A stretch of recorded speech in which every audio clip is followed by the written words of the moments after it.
Warning, the following ZipRecruiter radio spot you are about to hear is going to be filled with F-words. When you're hiring, we at ZipRecruiter know you can feel frustrated, forlorn even, like your efforts are futile, and you can spend a fortune trying to find fabulous people, only to get flooded with candidates who are just fine.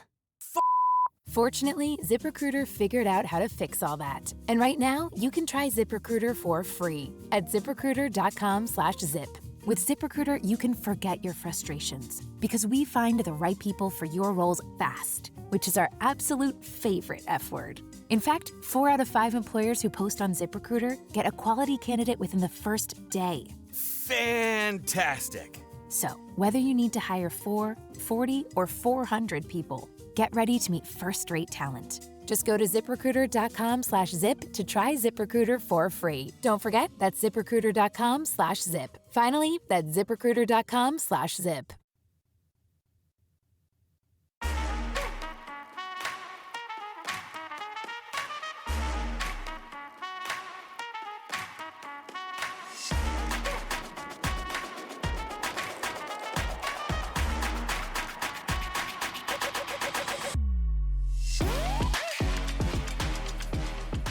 Hello, everybody, and welcome to another episode of Attack the Baseline, a WNBA podcast where every episode we attack our baseline knowledge of the WNBA.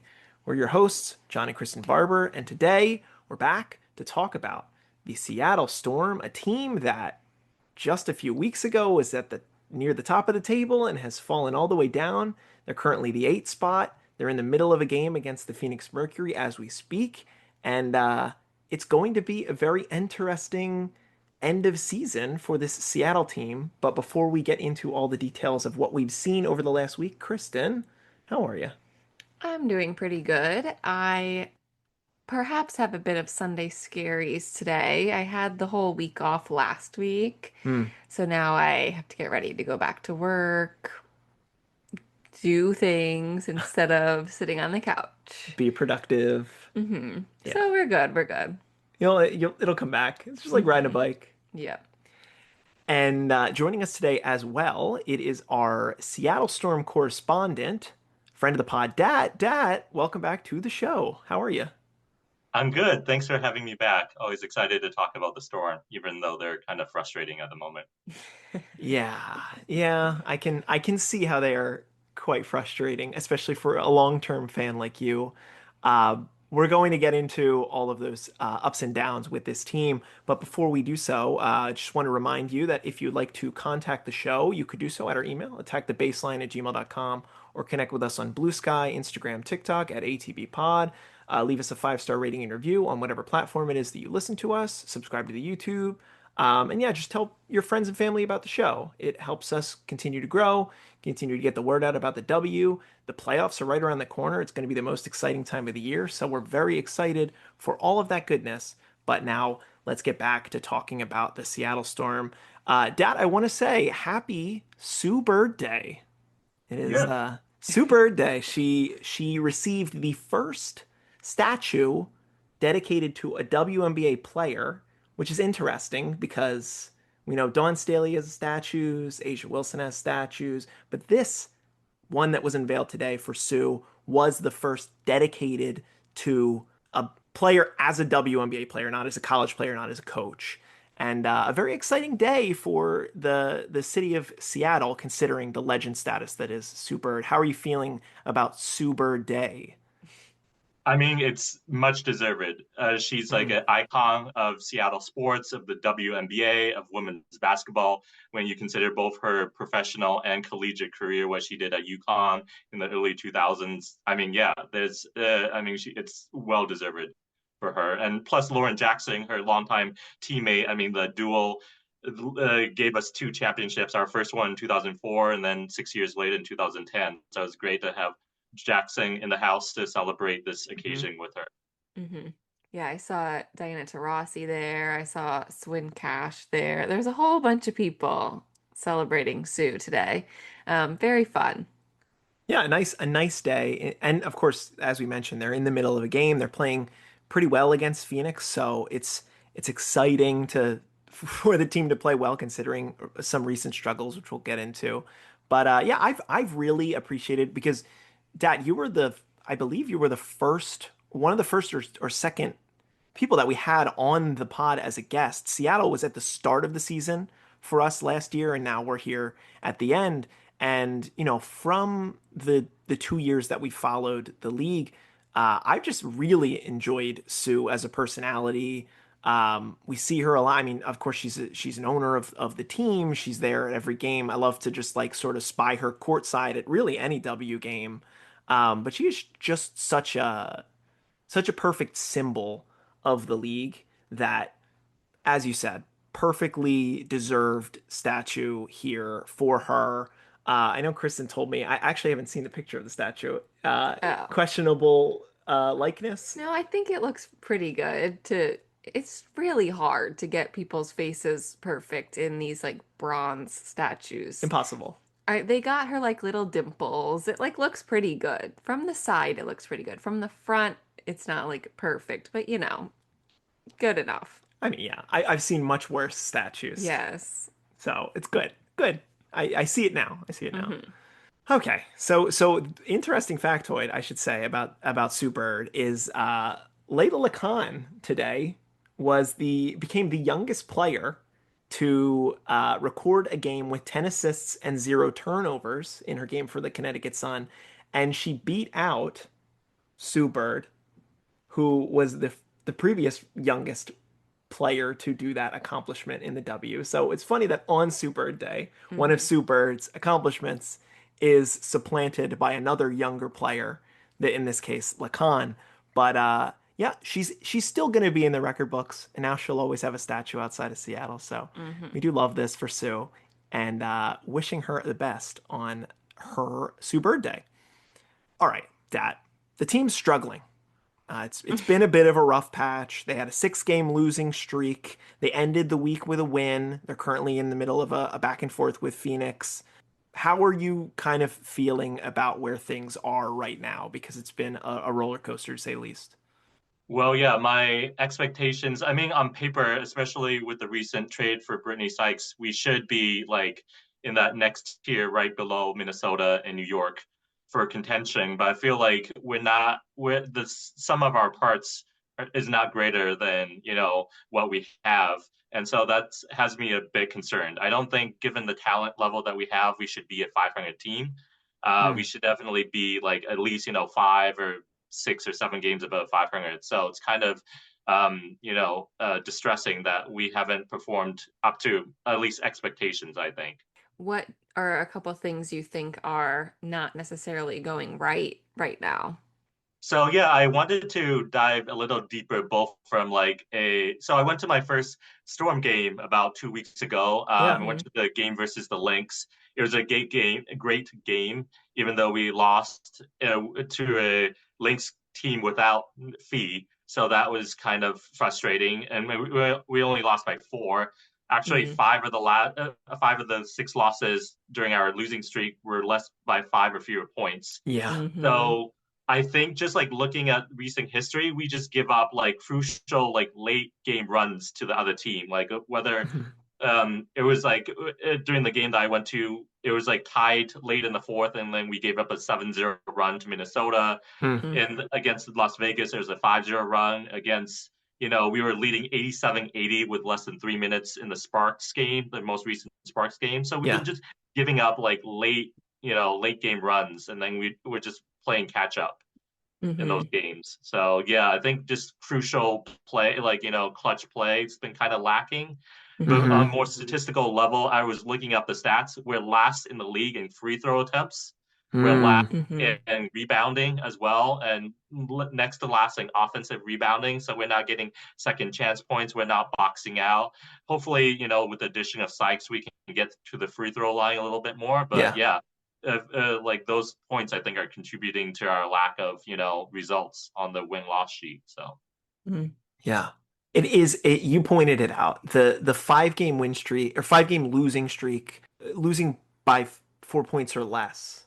That it had never happened. Dick Fain on the announcer as he was calling one of the more recent games said this has never occurred in WNBA history. Of course, Seattle could have been on the opposite side of that. They could have won the 5 games by let's say 2 points or 1 point, and things could be so much different in the win-loss category, but you end up losing 5 games in the clutch. And yeah, like you said, it's giving up some of these late runs. In what we watched this week, they played quite well at the start of some of these games, even well into the third, and then they have some of these fourth quarter stallouts, which what I was seeing, especially in the one of the last games that they lost to Atlanta when they lost by 10 the other night.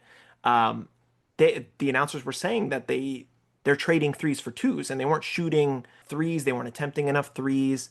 And I was looking at the statistics myself, and I saw that they're actually fifth lowest in 3-point attempts. And then you look at the other 4 teams below them in terms of 3 points attempted, and it's Connecticut, it's the Sky, it's the Mystics, and it's Dallas.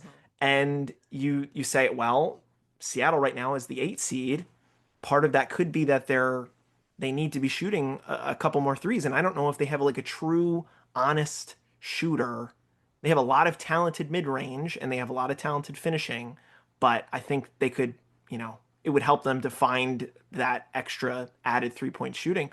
But like you said, the rebounding is crazy that it's as low as it is, considering that you have Ezi Magbagor and Dominique Malunga and Nneka Ogwumike, three very tall ladies on the court, and they're just not getting those second chance opportunities. Yeah, definitely. And I mean, we have shooters, we have Skylar, we have Sykes, Of course. even NECA can shoot the three, but like 3-point shooting isn't the first thing that comes to mind when you think about like even those guards like Yeah. Wheeler and Sykes and Diggins. That's not like their like forte. Right. Yeah, and of course, not to say that three-point shooting is not the end all be all of basketball, but it was But does just spread the court, does spread the defense. Like they can't just, yeah. concentrate in the paint or anything. They got to, come out and guard the guards on the perimeter as well. If you have Mhm. that 3-point threat. Of course. Of course. Yeah. And like you also mentioned, I do think that Brittany Sykes should add to the free throw shooting, getting to the line. She is quite talented at that. She is still uh, contributing. I mean, once she joined the squad, she's been playing pretty well in the 4 or 5 game sample that she's been with Seattle. She's been playing really well the entire season, and we're seeing the hustle that she's adding to the team. I do love the dynamic of having her and Skylar on the same team because they're both similar like attitude players in a good way, that they both like really care about the result of the game. But I do think that there's always going to be some figuring out to do when you make a significant trade like you do midway through the season. Were you a fan of the move for Slim? Were you excited that they were kind of pushing some chips in, or were you a little worried that it was a little late in the season to make such a drastic move, I guess?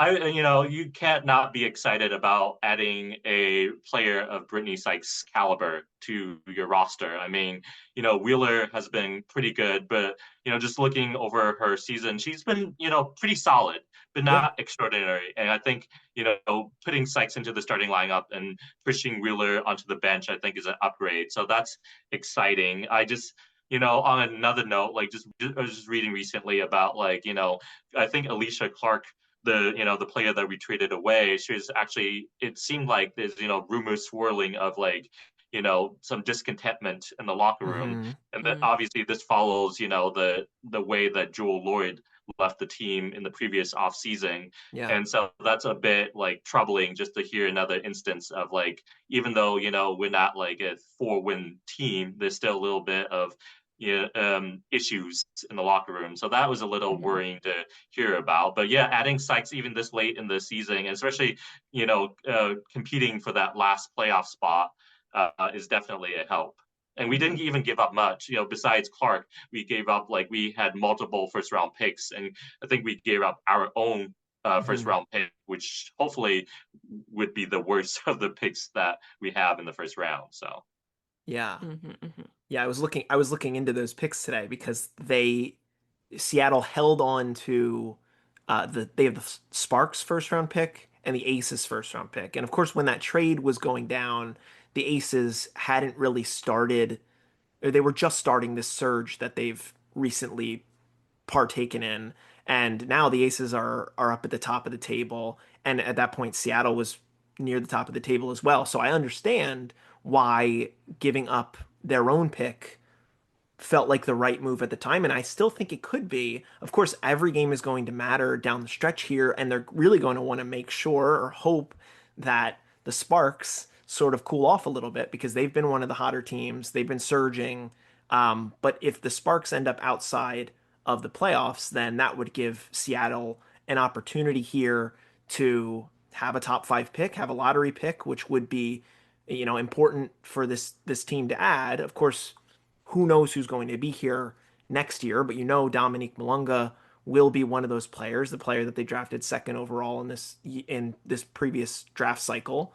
You being a college basketball aficionado, let's say they have the fifth overall pick. Is there a player that in the sort of draft cycle in the theoretical draft that you would be wanting them to target, say in pick five?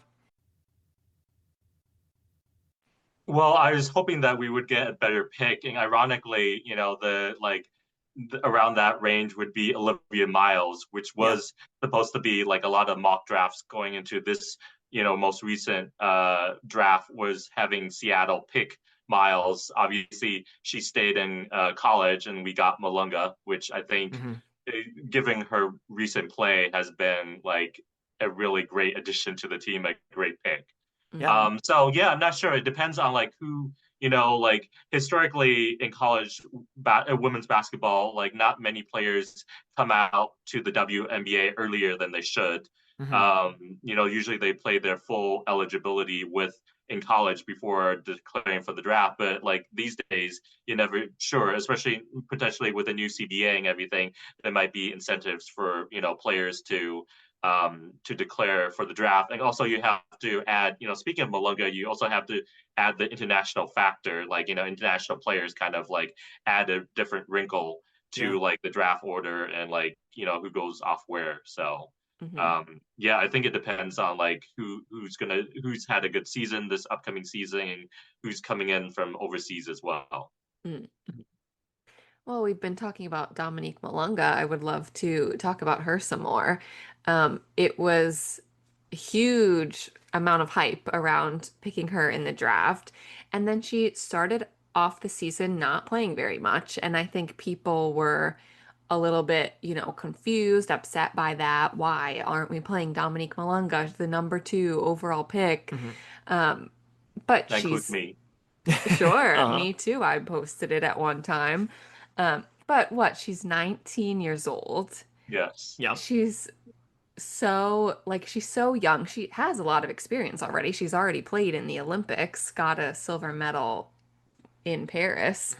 Mhm. But I think there is definitely validity to the fact that, just give her a little bit of time to warm up and practice and get her feet under her in this new country, this new league. But of late, I think she's been getting a lot more minutes. She's been playing, I think, exceptionally well. Mhm. Two of the games we watched this week were against Atlanta, where Dominique has to guard Brittany Griner, Yeah. which, I mean, if I'm her, like, that's incredibly Mhm. intimidating to have to do. But there's Dominique with her, like, 7'1" wingspan, and I think she did a great job holding down BG. Mhm. It's a tough ask. It's a Hmm. tough ask. Yeah, even in her last five games, I mean, she's averaging north of 15 points per game. She's really only had one rough game, that first Atlanta game. But yeah, she's starting to get, double digit scoring. We're starting to see that she's a double threat pretty much every night. She's one of their better rebounders, as expected. Um, yeah, I think it was just more of an opportunity thing. And even when we did the season preview, we were expecting her to be one of the starting five before we knew more about the team. I think I appreciate how her and Wheeler are the first two off the bench. They kind of come in together and spell, say, Ezzy and Sky. But yeah, I'm starting to see why it made a lot of sense to select Dominique there at 2. So, Dad, I'll just give you the opportunity. Like, where are you at? We know the pick is good. How do you feel about, I guess, the future of Dominique as a Seattle Storm, I guess? I mean, I'm super excited about how, as you said, she's only 19, so she still has a lot of, time to grow. And if she's this good right now, just imagining a couple years, just with experience and, learning with NECA and Ezzy, like how much better she can get. I mean, only, as you said, like, I think with her wingspan, really only like, Griner and maybe Lauren Betts in a couple years can really challenge her height wise. And you can't teach height. No. So, and as you pointed out, like in the last 10 games, like 5 of her 6 20-minute games have been in the last 10 games. So Noelle Quinn has been putting her in and keeping her in for longer, which she definitely deserves. I mean, she's reached double digits in scoring in seven of her last 10 games. And not only that, she's super efficient. 8 of those 10 games, she's shooting 50% or above. Yeah. And I think most of those games are like at 66%. So, I mean, and with the weapons around her, the defense can't just focus on her. So, like, if you try to double team her, you're leaving somebody else open, like NECA, who's having like a great season. I know we'll get to her, but even, she's like, 35, and she's having a MVP level season, averaging 18 and 7 and shooting 50% above, 50% from the field. So yeah, I'm super excited for her future and the future of the team. And I think it is really valuable that she has some of these other players on the team to learn from, like from NECA, who, as you said, is having an incredible season. So many of in the games we've been watching, anytime they're kind of, the other team's on a point streak or they're just kind of on a little rough patch, clearly the plan is give the ball to NECA. She will start scoring a little bit, and then we can get back on a roll. It's like NECA's the reliable person here, and she totally is. So I think it's great that Dominique can learn from NECA. I also just recently listened to a podcast from that Gabby Williams did. And Gabby Williams talked about how she really is like acting like this big sister towards Dominique. They have known each other previously playing in France. But their Dominique is also like being able to continue to learn from Gabby. So I think it is just like a good environment for Dominique to be in. Yeah. No, I agree. For like being 19 in this league where there are not really any other 19-year-olds has to be incredibly intimidating. And I don't believe that there's like they're not they're giving her ample time, ample space. They're letting her figure her career out, and I do think that they're starting to trust her, and that is exciting because there's been plenty of moments that we hear behind the scenes locker room things. You wouldn't want that to be involving your future stars, and I do feel like when I see the way that they treat Dominique on and off the court, that she is very well taken care of, and I hope that she has a long, prosperous career in Seattle because she should be one of the most exciting players in the league. And I remember in like a preseason survey that was conducted, I guess it was for the GMs or for the owners, there were a lot of people that said Dominique would be the best player of this draft class in 5 years. They projected the heck out of her game, and now we're starting to see that sort of pay dividends. So just shout out to Dominique Malunga. It's cool that we got to, finally see her thriving in the role that she's given. And it'll be very cool when she's eventually a starter in this league. Which might not be too far away, Yeah. Sure, Yeah. It could be, maybe should be next season. Who knows? Why don't we zoom out and talk about the team as a whole? Dad, I'll just kind of let you go here. Like, who we've already sort of talked about NECA, but like, do you have anything else about any specific player that you kind of wanted to get into? I know you pulled up some stats. Maybe there's a trend that you've been seeing that you wanna discuss. I mean, individually, also a big shout out to Gabby Williams. I mean, I Yeah. think, she was on the team last year, but I think it was great, like, keeping her on the team because she is having career highs in points, steals, assists. She just set the single season steals record for the Seattle Storm. I think she has 83 now. Oh, already. It's yeah, and she's like going to break her own high in rebounds. So she's having a phenomenal season for Hmm. her. On the flip side, Ezzy's kind of struggling. Yeah. Just looking at her stats and comparing it to her career average, she's kind of not having the greatest seasons, like averaging only 8 points Mm-hmm. Hmm. this season and only 2 games in double digits and like rebounds. Oof. So yeah, I mean, obviously we have Malunga, but I mean, it would be great if Ezzy can like step it up a level as well to kind of really have solidification along that front court. Mm-hmm. Yeah.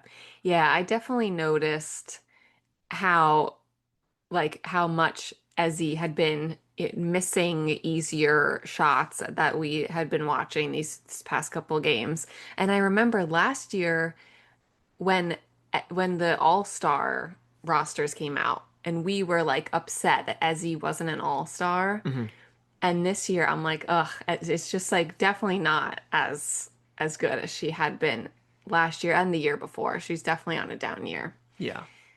Yeah, I was a big fan. I remember Ezzy was one of the first players that made an impression on me when Hmm. we started watching the W, and we still see flashes. It was at the end of the Atlanta game in Vancouver, so the more recent Atlanta game.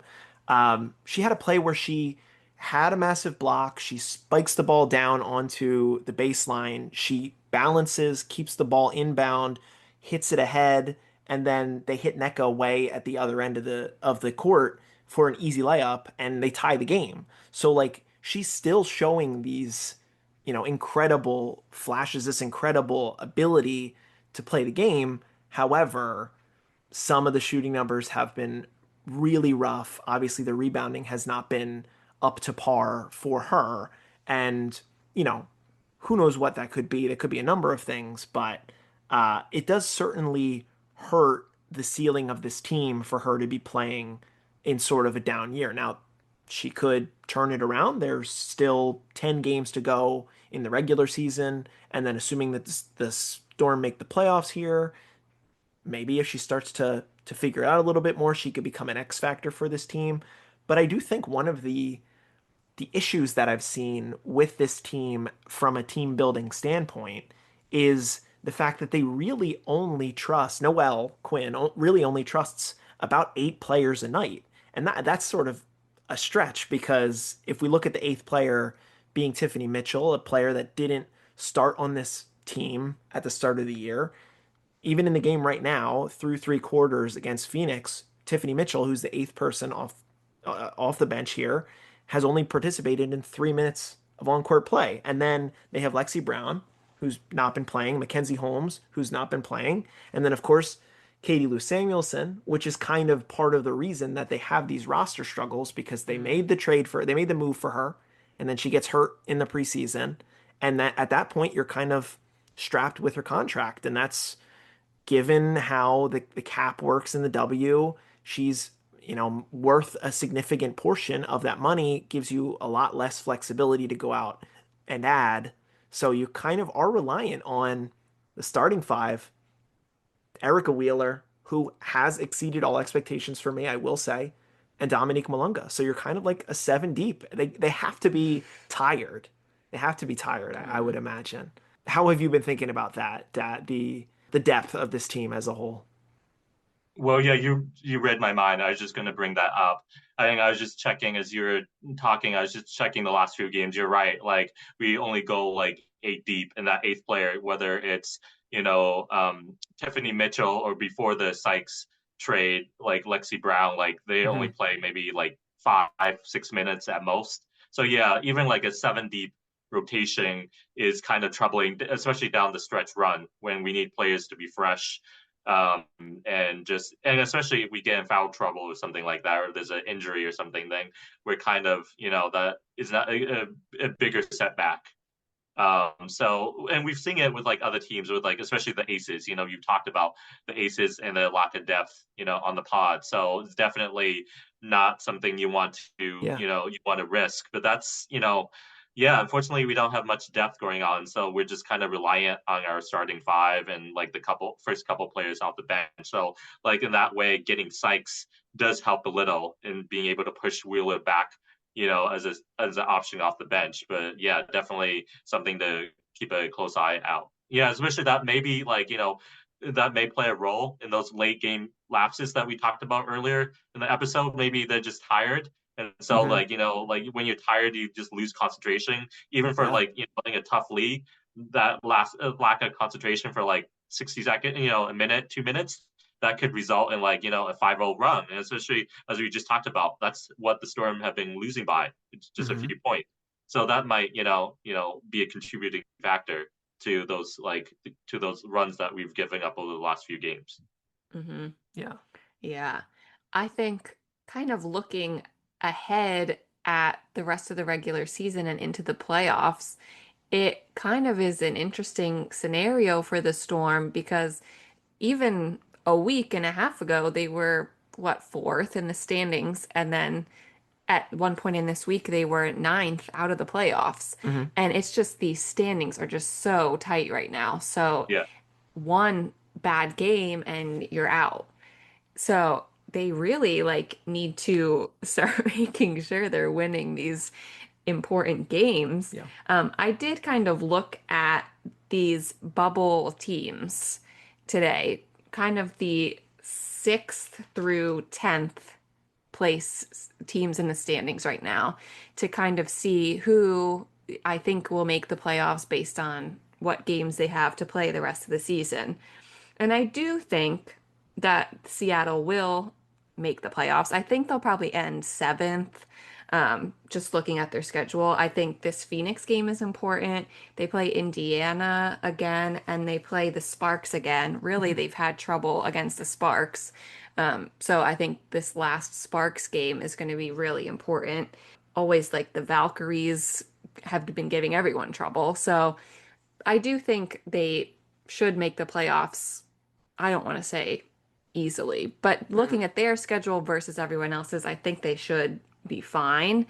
But when they get there, yeah, how tired are they going to be? Right. Right. Hiring shouldn't be a hassle or a drain on your budget.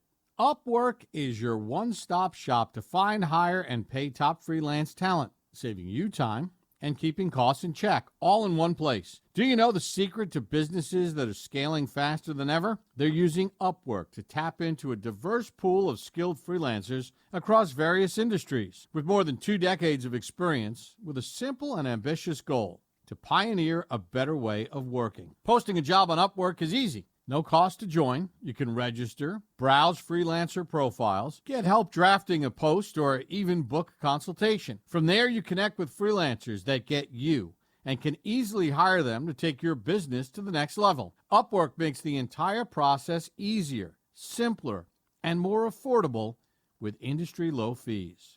Visit Upwork.com right now and post your job for free. That's Upwork.com to post your job for free and connect with the top talent ready to help your business grow. That's UPWORK.com. Upwork.com. And that said it. I mean, the team is too talented to be on the outside looking in. You Yeah. would expect, given the pedigree of these players, that they should be able to find a way uh, to get it done.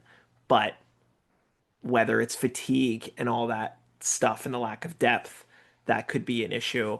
I, I'm thinking, do you feel like there's something that this coaching staff could be doing differently?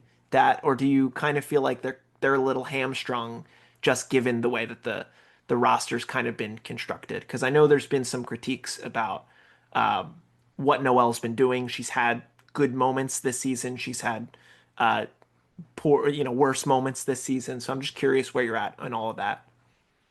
Yeah, I'm not the biggest Noelle Quinn fan. I mean, I was just looking also at her coaching record. She started coaching the Storm right during the middle of the pandemic.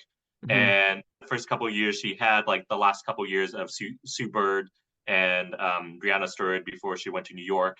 And then after Bird's retirement and Stewart's departure, I mean, she had a rough year. The team had a rough year because Jewel Lloyd was the only person left, and so she kind of had to carry the team. But even Yeah. last year, we, with the free agent signings of Skylar and NECA, we lost in the first round of playoffs.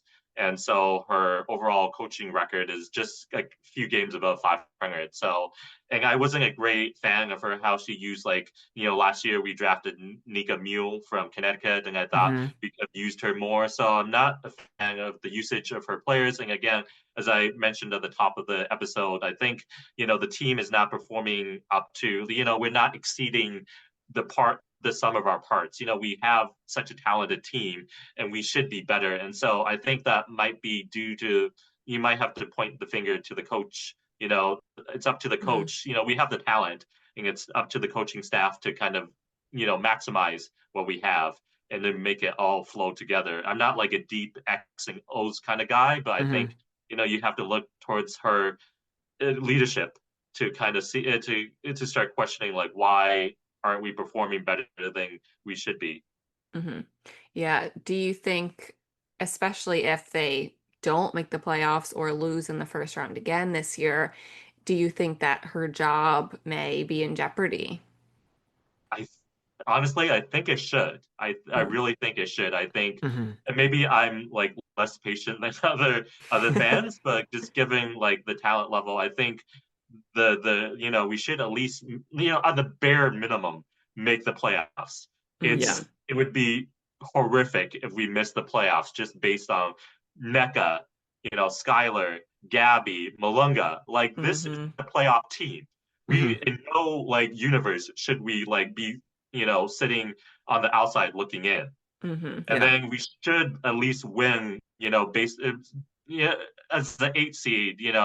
Unfortunately, that means we'll have to play a really good team. So if we lose, in the first round, then that's more understandable, especially if we play, New York or Minnesota or Atlanta or something like that. So that's understandable. But like missing the playoffs, her seat should be like red hot if we are not in the playoffs. Yeah. I do actually really think like I feel like teams should, at this point, not even wanting to make the playoffs, like teams should be trying to be the 7th seed, I think. Right. Because you don't want to be the 8th seed. You'll lose. You're going to get against bussed Minnesota. by Minnesota. But New York has not been playing as well as last year, so who knows? You could upset New York.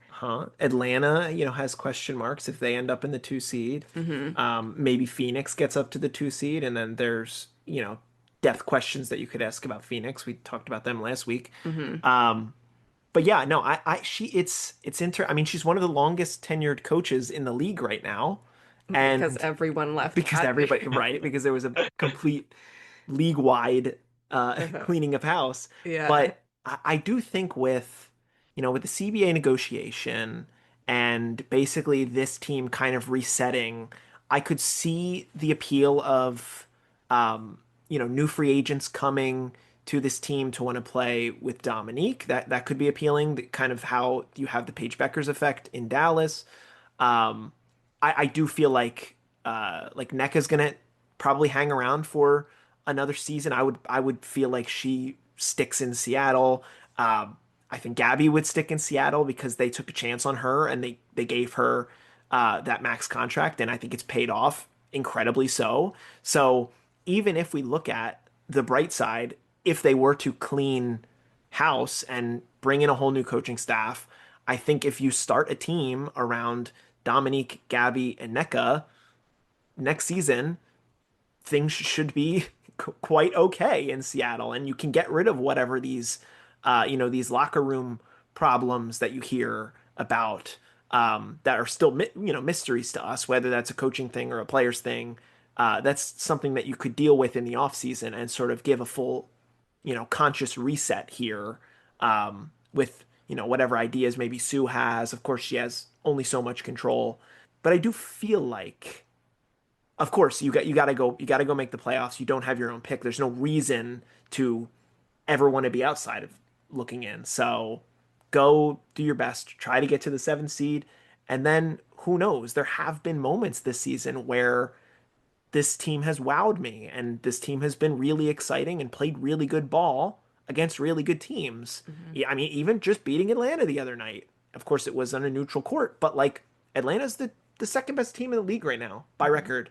So they're capable. Can they get the opportunity to refresh, have fresher legs for the playoffs? Remains to be seen, but I do think there's reason to be optimistic in what a Seattle run could look like, assuming that they don't have to play Minnesota. Yeah, I mean, that's a good core, as you said, to work off of. Malunga and Neka and Gabby. That's I think and Seattle's a great. We have not to toot our own horn, but we have a great fan base here in Seattle, and so Hmm. we're very supportive of the team. And so I think that would be a good selling point, especially if there's depending on if we do fire Noelle based on how the rest of the season plays out and who we get as a replacement coach. I think Hmm. there's a lot of ifs and what ifs in the air, but yeah, I think it would be, unlike certain other franchises, I think it would be a good point, a good place for free agents to come to potentially. Hmm. Yeah. Yeah, something else Gabby mentioned on this podcast I listened to her on. She was talking about how she was so appreciative of Seattle giving her her contract. She like loves being there and she really like there is a great practice facility. She doesn't have to worry about anything like, what food she's going to eat. They cook and everything. So she was very high on playing in Seattle. And she has said, she does not plan on going to any other city that doesn't have these amenities like Seattle does. So that in and of itself should be attracting players. Hmm. Yeah, and a storied history, I feel like Hmm. is a plus as well. Like I think Sue could get in the room with any free agent, and they all know Sue, they all love Sue, so I feel Yeah. like that's an easy selling point.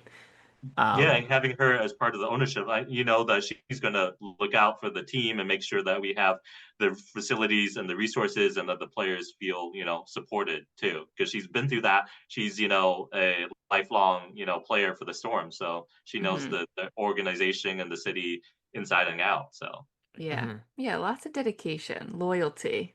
right. And I also don't, I don't want anybody to forget. I didn't intentionally not include Skylar. Skylar very well could also remain with this team. But who knows? I mean, of course, Skylar is still playing at a very high level ball, and has been good this season. Was good in Unrivaled. Was good the season before. Is still a good basketball player and is still an all-star caliber player. So maybe she wants to stay in Seattle too. They have a lot of links to these very good players. So I despite even this rockier patch, there should be a bright side and a bright future for this team because they have some of those necessary building blocks that should make a team attractive and make a team filled with players that want to be there and want to play. Hmm. Obviously, with different roster hurdles that they're dealing with right now, it might not look as easy, but they're going to be able to get some of these numbers off of their books and prepare a much fresher, much deeper team that can compete with, the tops of the leagues, your Minnesotas, your New Yorks. Hmm. So I'm confident in the future in Seattle, which I feel like I've said a couple times on this show. Dat, you're the guest. Is there anything else you wanted to get into today before we closed out the show? I mean, just kind of just sum everything up. I think, as a fan of the team, it's been a, very roller coaster kind of season to have to, go through. I'm just, I'm kind of like not like I'm trying to be cautiously optimistic Hmm. about the rest of the season. I mean, like the rest of our schedule, we also have two games against Chicago and a game against Dallas. So that, I mean, those should, considering the situation we're in, those are like must-win games for us, Hmm. given the playoff positioning. So, I mean, I could see it go either way. We could, catch fire, and make the playoffs and maybe make some noise in the postseason, maybe shock a few fans, around the league, or at Hmm. least scare like the top tier contenders, even Minnesota, potentially. But then I could also see us going in the opposite direction and just like almost like not completely collapse, but like just Hmm. like continue to not live up to expectations, even with adding another, adding sites to the team. and we could end the season on kind of a whimper. And like that could lead to Noelle's, firing. So I could see a wide range of options, possibilities for the Storm. So I'm not sure what to think right now. I think it'll be interesting next few weeks to see how it all plays out. So I'm just kind of keeping everything close to the vest and see how, the Storm played these last few games. I don't have a gut feeling either way because there's just so unpredictable. Yeah, it's really hard. John and I were talking about how kind of last year it felt like we kind of knew, who was going to make the playoffs. And at this point, even these last couple games, they weren't so high stress. But really this year, like so many of these teams could fall out or fall into the playoffs right now, which is so exciting. But also you have to keep watching. Yep. No breaks. Every game matters. Yeah. And even right now, it's a 2-point game against Phoenix for Seattle's another, as we mentioned, a very important game for this team. So we'll see if Seattle can close it out. But Dad, I agree with how you summed it out. It is kind of hard to tell one way or another how this team could go. My brain tells me one thing, my gut tells me another thing. I honestly don't even know. I don't know. We'll see what happens with the Seattle Storm. Yeah, I think that's going to do it for our episode on the Seattle Storm. Again, if you'd like to send us an email, you could do so at our email, attackthebaseline@gmail.com. Connect with us on Bluesky, Instagram, TikTok at ATBPod. Send us a 5-star rating and review on whatever platform it is that you listen to. Subscribe to the YouTube. Tell your friends and family. Get ready for the playoffs. All that good stuff. Yeah, Dad, thank you so much for joining us again. We know you're a constant fountain of knowledge, especially about this team, about women's basketball in general. I'm looking forward to the upcoming college basketball season. We got a lot of people to talk about. I'm sure we'll have you on soon to be talking about that because it's right around the corner. Yeah, I'm always happy to be back on. Yeah, it's not too far away. So it'll be an interesting season, with Paige's departure, Juju's injury, and so there might be a couple of new teams to talk about in October, November. But first off, we'll need to get through the rest of the WNBA season, and it promises to be an exciting finish. So, but thank you for having me on. Of course, thank you so much for joining us. One thing at a time, like you said. True. All right then, that'll do it. Kristen, I'm staring at the baseline. What are we gonna do? Attack it. And I will say, I think we got 2 announcers saying attack the baseline in one of these Seattle games. Yes, they are saying attack the baseline on broadcast. We love to see that. And yes, attack the baseline. Thank you so much for listening. And we'll be back next week to talk about the Atlanta Dream.